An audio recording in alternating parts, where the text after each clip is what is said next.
আমাৰ আকাশদীপ ডাঙৰীয়া ইতিমধ্যে কৈছে, আমি সকলোৱে জানো, ইটছ এ শ্লোগান যে গণতন্ত্ৰৰ চতুৰ্থ স্তম্ভ হৈছে সংবাদ মাধ্যম। সংবাদ মাধ্যমৰ গণতন্ত্ৰক শক্তিশালী কৰাত অত্যন্ত ডাঙৰ ভূমিকা আছে। গতিকে মই প্ৰথমেই কম, সাংবাদিক নিৰ্ভীক হ'ব লাগে, সাংবাদিক নিৰপেক্ষ হ'ব লাগে, সাংবাদিক সমাজ হিতৈষী হ'ব লাগে, আৰু সাংবাদিকতা সঁচাৰ ওপৰত নিৰ্ভৰ কৰি হ'ব লাগে। আজিকালি সাংবাদিকতাৰ পৰিসৰটো অলপ ডাঙৰ হৈছে। আগতে অসমত খুব বেছি আমি যদি স্যাটেলাইট টিভি চেনেল কওঁ 7টা বা 8টা আছে, বা হাউচ বুলি ক'লে 5টা মান থাকিব। আৰু পেপাৰ অসমত সৰু বৰ পেপাৰ লৈ, অসমত পেপাৰ অৱশ্যে যথেষ্ট আছে, পেপাৰ প্ৰায় 60-65খন 70খন পেপাৰ আছে, কিন্তু বহুল প্ৰচাৰিত বাতৰি কাকত আছে খুব বেছি 5ৰ পৰা 7খন। কিন্তু এতিয়া সাংবাদিকতাৰ সংখ্যা, তাত আজিৰ পৰা 5 বছৰৰ আগত সাংবাদিকৰ সংখ্যা যিমান আছিল, তাতকৈ 5 গুণ, 7 গুণ, 10 গুণলৈকে সাংবাদিক বেছি হৈ গ'ল। আজিকালি এনেকুৱা এটা পৰিৱেশ হৈছে, আমি যদি কৰবাত এটা বাইট দিব লাগে, কেতিয়াবা বাইটটো আমি 3বাৰ দিব লাগে। একেকেইটা প্ৰশ্ন, একেকেইটা কথা আমি 3বাৰ ছেপাৰেট কৰি দিব লাগে। কিয় দিব লাগে? যে সাংবাদিক বেছি হ'ল, সাংবাদিকতা কৰা মানুহ বেছি হ'ল। কিয় হ'ল? যে এতিয়া ডিজিটেল মিডিয়াত, ফেচবুকত বা অন্যান্য ছচিয়েল মিডিয়া প্লেটফৰ্মত 2-3জন মানুহ লগ লাগি ঘৰত বহি সাংবাদিকতা কৰিব পাৰি।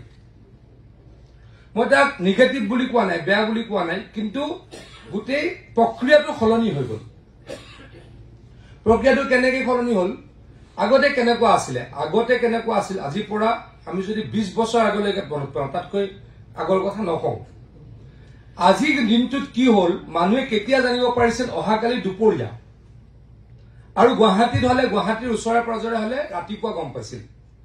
আজিৰ দিনটোৰ ঘটনা কি হ'ল, কেনেকে গম পাইছিল? অহাকালি ৰাতিপুৱা। আমি যদি দৈনিক অসমৰ পৰা আৰম্ভ কৰো, জনমভূমিৰ পৰা আৰম্ভ কৰো, পৰৱৰ্তী সময়ত বহুত পেপাৰ হ'ল, তেতিয়া আমি তথাপিতো 20 বছৰ আগলৈকে বা 15 বছৰ আগলৈকে আমি বাতৰি কেনেকে পঢ়িছিলো? যে আজিৰ দিনটোৰ ঘটনাখিনি অহাকালি ৰাতিপুৱা আমি গুৱাহাটীত আৰু গুৱাহাটীৰ ওচৰৰ মানুহখিনিয়ে পঢ়িব পাৰিছিলো, আৰু গুৱাহাটীৰ পৰা 4 ঘণ্টা দূৰৰ মানুহখিনিয়ে দুপৰীয়া পঢ়িব পাৰিছিল। কিন্তু আজিকালি কি হৈ গ'ল? আজিকালি বহুত বেছি ফাষ্ট হ'ল। এতিয়া কি হ'ল? এতিয়া টিভিলে মানুহ নৰয়। আজি আমাৰ সন্মুখত প্ৰশান্ত ৰাজগুৰু ডাঙৰীয়া আছে, তেখেতে মোতকৈ এইবিলাক কথা বেছি জানে।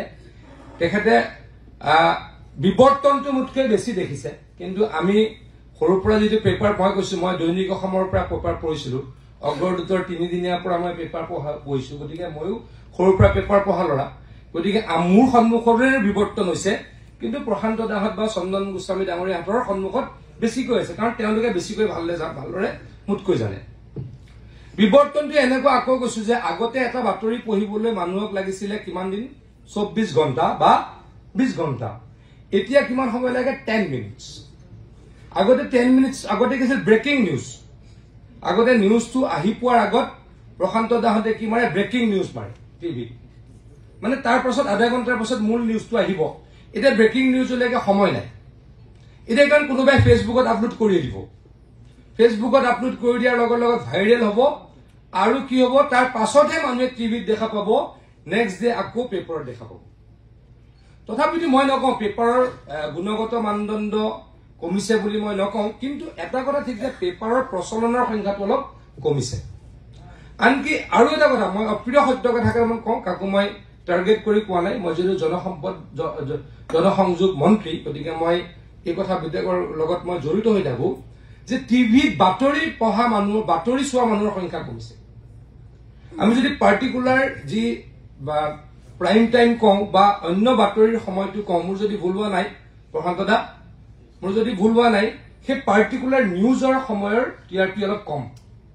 গতিকে আমি বাধ্য হৈ গৈছো কি, যে নিউজ চেনেল চলাবলৈ টিআৰপিৰ কাৰণে আমি আমি মনোৰঞ্জনমূলক বাতৰি বা মনোৰঞ্জনমূলক অনুষ্ঠান আমি চলাবলৈ বাধ্য হৈছো।